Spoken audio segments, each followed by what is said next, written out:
Morning students, कैसे हो सभी? आई होप कि सभी अपने घर पर अच्छे होंगे। सभी अपना वर्क फिनिश कर रहे हैं time to time.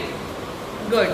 Work finish करते ही आप अपना वर्क साथ के साथ अपने सबमिशन ग्रुप में सेंड करेंगे। टीचर आपका वर्क डेली चेक कर रही है, डेली पता चल रहा है कौन स्टूडेंट वर्क कर रहा है और कौन स्टूडेंट नहीं वर्क कर रहा। तो चलिए अब हम करते हैं हमारा नेक्स्ट चैप्टर नंबर 8। क्या है आपका चैप्टर नंबर 8? यहाँ लिखेंगे, सभी दिन आप लिखते हैं। जिस दिन जो हम काम कर रहे हैं उस दिन आप उसकी दिनांक लिखेंगे। Chapter number 8। फिर हम जैसे लिखते हैं वाक्य, कठिन शब्द वाक्य बनाओ। ठीक है, सबसे पहले हम पढ़ते हैं हमारा चैप्टर नेम क्या है। चैप्टर 8 है आपका। सबसे पहले हम इमेजिन करते हैं, मतलब आपको एक ऐसा जगह लेके चलते हैं कि आप समझो, close your eyes. First of all close your eyes.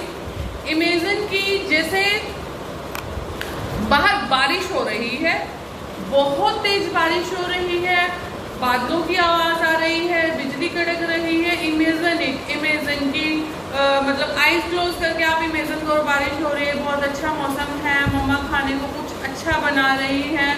Imagine ठीक है। तो अब आप जब उसको सोचते जा रहे हो, आप उस समय की बात को सोचो कि जब आप क्लास 4 में थे तो आप क्या करते थे बारिश होने पे, मम्मा आपकी क्या करती थी। तो हम कभी अगर अपने मम्मा पापा के पास बैठते हैं तो कभी कभी हम उस चीज़ को रिलेट करते हैं कि आज जैसे बारिश हो रही है, देखना जब हम छोटे से थे बारिश होती थी, नहाने चले जाते थे। मतलब अभी आप नहीं बड़े हुए हो पर फिर भी इमेजिन करो कि अगर बिल्कुल छोटे होते थे जब, या अगर आप बड़े हो जाओगे तब आप इस टाइम को सोचोगे कि वो दिन कितने अच्छे थे, बिना किसी के डर के हम नहाने चले जाते थे और जब देखो खाते ही रहते थे, मम्मा के साथ मस्ती करते रहते थे। तो इसी से ही हमारा ये रिलेटेड जो है चैप्टर है, मतलब इसमें जो लेखक है वो कह रहा है अपने पुराने दिनों को सोच के कि वो भी क्या दिन थे। तो आइए उसके बारे में पढ़ते हैं कि वो क्या इमेजिन करता है। ओपन योर आईज एंड आपने जैसे इमेजिन किया अपनी आईज बंद करके, बारिश हो रही है, बहुत तेज बारिश हो रही है, ऐसे ऐसे इमेजिन किया ना, तो ऐसे ही जो लेखिका है वो भी अपने पुराने दिनों को आईज बंद करके इमेजिन कर रही है, सोच रही है उसके बारे में। तो आइए हम पढ़ते हैं चैप्टर कि वो भी क्या दिन थे। चैप्टर का नाम है हमारा, हाँ जी बेटा देखिए, अब आप अपनी डायरी में उसने 17 मई 2155, यानी कि ये जो सारी बात है, ये जो सारी घटना है कब की गई है, 2155 की बात। यानी कि ये जो सारी बातें जो टीचर अब पर्दे पर पढ़ाएंगी, कैसे होगा कैसे नहीं, तो ये सारी घटना कब की है, 2155 की। और वो उन बातों को याद कर रही है जैसे अब हमारा समय चल रहा है कि तब टीचर कैसे होते, तब स्कूल कैसे होते थे, तब स्टूडेंट्स कैसे पढ़ते थे, बच्चे स्कूल में इकट्ठे कितनी मस्ती करते थे, कि कैसे इकट्ठे रह के पढ़ते थे एक ही टीचर से। तो ये सब कुछ वो सोचती है और उसी को उन्होंने चैप्टर का नाम दिया है वे दिन भी क्या दिन थे। ठीक है, घटना महत्वपूर्ण थी वरना कुमी अपनी डायरी में क्यों लिखती। यानी कि जिसकी बात की गई है, कौन लड़की है, कुमी लड़की का नाम, अपनी डायरी में वो बातें लिखती है। जब वे बहुत छोटे थे तो उनके दादा ने कहा था कि उनके जमाने में सारी कहानियां कागज पर छपती थी और पढ़ी जाती थी। पुस्तकों में पृष्ठ होते थे जिन पर कहानियां लिखी होती थी और हर पृष्ठ पढ़ने के पश्चात दूसरा पृष्ठ पलट कर आगे पढ़ना होता था। सारे शब्द स्थिर रहते थे, चलते नहीं थे जैसे आजकल पर्दे पर चलते हैं। यानी कि जैसे ऑनलाइन आपकी वीडियो जैसे ये आपके पास पहुंचेगी, निकल मेरी फोटो आपको क्लियर नहीं है, जैसे कि आपको हम वीडियो भेज रहे हैं, आपने उसको सुना या नहीं सुना, वो चलती जा रही है, चलती जा रही है, चलती जा रही है। लेकिन आप बुक पढ़ोगे तो बुक में आपके पेजेस स्थिर रहेंगे, पर आपको बोल के नहीं सुन रहा कुछ भी बुक से। पर अगर आप वीडियो देख रहे हो, वीडियो को ध्यान से देखो चाहे मत देखो, ध्यान से सुनो, तभी आपको चैप्टर समझ आ जाएगा। परंतु जो बुक्स है, हमारी किताबें हैं, जैसे हम पढ़ते हैं किताबों से, उसमें हमारे जो शब्द हैं स्थिर रहते हैं, एक ही जगह पर रहते हैं, पर्दे की तरह चलते नहीं हैं। एक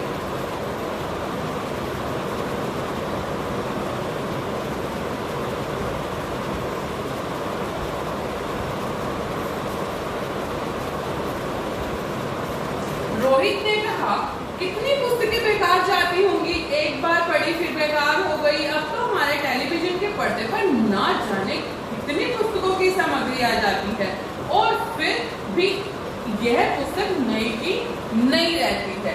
मतलब कि हमारे कंप्यूटर में जितनी भी बुक्स आ जाए हमेशा नई रहती है। नो चेंजेस, नो बेकार। तुम्ही ने रोहित की हाँ में हाँ मिलाई, फिर पूछा, तुम्हें ये पुस्तक कहाँ मिली? रोहित ने बताया, अपने घर में एक पुराना डिब्बा कहीं दबा पड़ा था, उसी को फेंक रहे थे कि उसमें यह पुस्तक मिली। इसमें क्या लिखा है? स्कूल के बारे में लिखा है। स्कूल? तुम्ही ने प्रश्न किया, उसको पता ही नहीं कि स्कूल क्या होता है। यानी कि उसके विषय में लिखने को कहा है कि क्या हर विद्यार्थी के घर पर एक मशीन होती है जिसमें टेलीविजन की तरह एक पर्दा होता है। रोज नियमित रूप उसके सामने बैठकर हमें याद करना होता है कि वह मशीन हमें बताती है। सारा गृह कार्य घर के दूसरे दिन उसी मशीन में डाल देना होता है, जैसे कि अभी हो रहा है।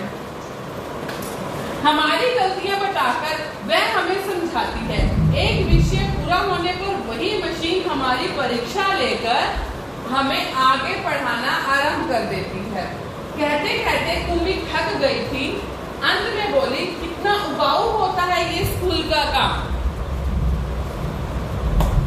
रोहित मुस्कुराते हुए उसकी बात सुन रहा था। अरे बुद्धू, जैसे स्कूल का वर्णन इस पुस्तक में है वह इससे भिन्न होता है।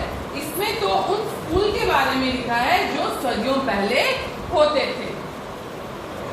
तुम्ही के मन में कुछ उत्सुकता जगी, हैरानी। फिर भी उनके यहाँ मशीन के बने अध्यापक तो होते ही होंगे। यानी कि उस टाइम, मतलब जिस समय की ये बात हो रही है 2155 की, यानी कि हम कहाँ पे हैं 2020 में, और ये बात हो रही है 2155 की। 2155 की बात हो रही है, यानी कि उस समय जैसे अब हम ऑनलाइन पढ़ते हैं, अब हम कंप्यूटर में पढ़ते हैं, मतलब उस टाइम वो टीचर्स उस समय की जो पढ़ाई है कब वो कैसे होगी, 2155 में कैसे होगी, पर्दे पर होगी, कंप्यूटर में होगी। तो अध्यापक भी कंप्यूटर के होंगे। तुम्ही को याद आया, एक बार जब उसने भूगोल में रोज वही गलतियां होने लगी थी तो उसकी माँ ने मोहल्ले के अध्यक्ष को बताया था। तब एक आदमी आया और उसने उस मशीन के पुर्जे अलग कर दिए। तब उसके मन ही मन मनाया था कि यह आदमी इस बोर करने वाले अध्यापक को जोड़ ना पाए तो उसे हमेशा के लिए छुट्टी मिल जाएगी।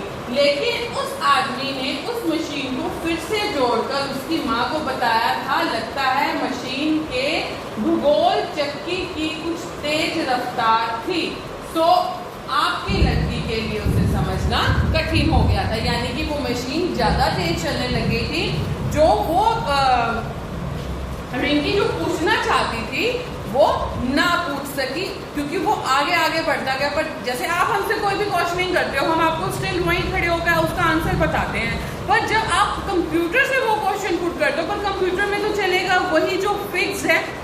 कई बार उसमें कोई खराबी आ जाती है तो वो आपको कैसे शो करेगा। फॉर एग्जाम्पल आपका नेट नहीं है तो वो आपको आंसर कहाँ से बताएगा, क्योंकि हर चीज किसी न किसी से जुड़ी हुई है। तो जैसे अगर हम स्ट्रेट फॉरवर्ड बात करते हैं, आगे एक दूसरे के साथ इंटरेक्ट करते हैं, तो हम एक दूसरे को क्वेश्चन का आंसर साथ के साथ बताते हैं। परंतु जो मशीन होती है वो उतना ही बताएगी जितना उसमें डाला गया है, जितना उसको बताया गया है, जितना उसमें फीड किया गया है। ठीक है, मैंने अब उसकी गति कुछ धीमी कर दी है, तो आशा है अब ठीक रहेगा। और कुम्मी को उस समय भूगोल का सबक सीखने बैठ जाना पड़ा था। मन ही मन वह उस मशीन अध्यापक को कोसती रही। तभी रोहित ने कुम्मी के सोचने के सिलसिले को तोड़ा। बोला, हाँ, अब अध्यापक तो होते थे परंतु मशीन नहीं। स्त्रियां और पुरुष होते थे। क्या कहा, कहीं कोई स्त्री या पुरुष इतने सारे विषय हमें सिखा सकता है? मतलब उसको इतनी हैरानी हुई, क्या कोई मतलब जैसे मम्मा है, पापा है, कि यही टीचर होते थे, क्या यही हमें पढ़ाते थे? इतना सब कुछ याद रखते थे जो हमें पढ़ाते हैं वो? इतनी सब कुछ अलग अलग टीचर्स होती थी? जी हाँ, ऐसी ही होती। क्यों नहीं?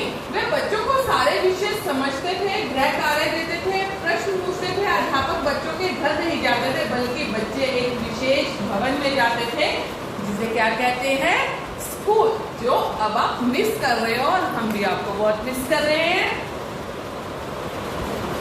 कुम्मी का अगला प्रश्न था, तो क्या सब बच्चे एक समय में एक जैसी चीजें सीखते थे?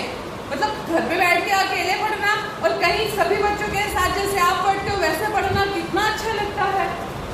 हाँ, एक आयु के बच्चे एक साथ बैठते थे, लेकिन माँ कहती है कि मशीनी अध्यापक हर बच्चे की समझ के अनुसार पढ़ाता है। फिर पुराने जमाने में ये कैसे संभव होता था? तब वे लोग इस प्रकार नहीं करते थे। रहने दो, तुम्हारी इच्छा नहीं है तो मैं वह पुस्तक तुम्हें नहीं दूंगा। कुम्मी झट बोली, नहीं, मैं इसे पढ़ना चाहूंगी कि तब स्कूल कैसे होते थे, कितने अजीब बातें जानने को मिलेंगी। इतने में अंदर से माँ की आवाज आई। आवाज सुनकर कुम्मी बोली, लगता है सबक का समय हो गया है। रोहित उठा और अपने घर की ओर चला गया। कुम्मी अपने घर की ओर चली गई। अंदर मशीन आगे का सबक देने को तैयार थी। मशीन से आवाज आनी आरंभ हो गई। सबसे पहले आज तुम्हें गणित सीखना है। कल का होमवर्क छेद में डालो, यानी कि पेन ड्राइंग। कुम्मी ने वैसा ही किया। वह सोच रही थी कि कितने अच्छे होते होंगे वह पुराने स्कूल, जहाँ एक ही आयु के सारे बच्चे हंसते खेलते कूदते स्कूल जाते होंगे और पढ़ाने वाले पुरुष और स्त्री होते होंगे। ऑब्वियसली मजा आता है घर पे बैठ के मोबाइल पे पढ़ना और सबके साथ पढ़ना कितना आसान है। मैम ने बोला, हमें चैप्टर समझ आ गया, ना हमने मोबाइल देखने की जरूरत, ना हमें अपनी आंखें खराब करने की जरूरत। पर अब ये टाइम ही बेटा ऐसा आ गया है कि हमें इस मोबाइल की मदद की जरूरत पड़ी गई, तो अब हम इसकी मदद से भी पढ़ते हैं, पर फिर भी हम यही आपको फील करवाएंगे कि आपको कौन पढ़ा रहा है, आपके टीचर ही पढ़ा रहे हैं, और उसी मस्ती के साथ हम पढ़ेंगे। इतने में मशीन से स्वर आना आरंभ हो गया था कि पर्दे पर चलते हुए अक्षर एवं अंक आने शुरू हो गए थे। और कुम्मी सोच रही थी कि तब स्कूल जाने में कितना आनंद आता होगा, कितने खुश रहते होंगे सारे बच्चे जब इकट्ठे होते होंगे। तो इसी चीज को वो सोचते हुए इतनी खुश होती थी कि कैसा स्कूल होता होगा, कितना मजा आता होगा। तो इसी चीज को मतलब उसने इमेजिन किया, वो सब कुछ सोचा किया कि पुराने स्कूल कितने अच्छे होते थे, कितना मजा आता था। जैसे अभी आपको मैंने एक छोटी सी गेम इमेजिन करवाई है। तो चलिए, इसके बाद ये था आपका चैप्टर नंबर 8। इसके बाद हम करेंगे कठिन शब्द, वाक्य बना और क्वेश्चन आंसर। Thank you.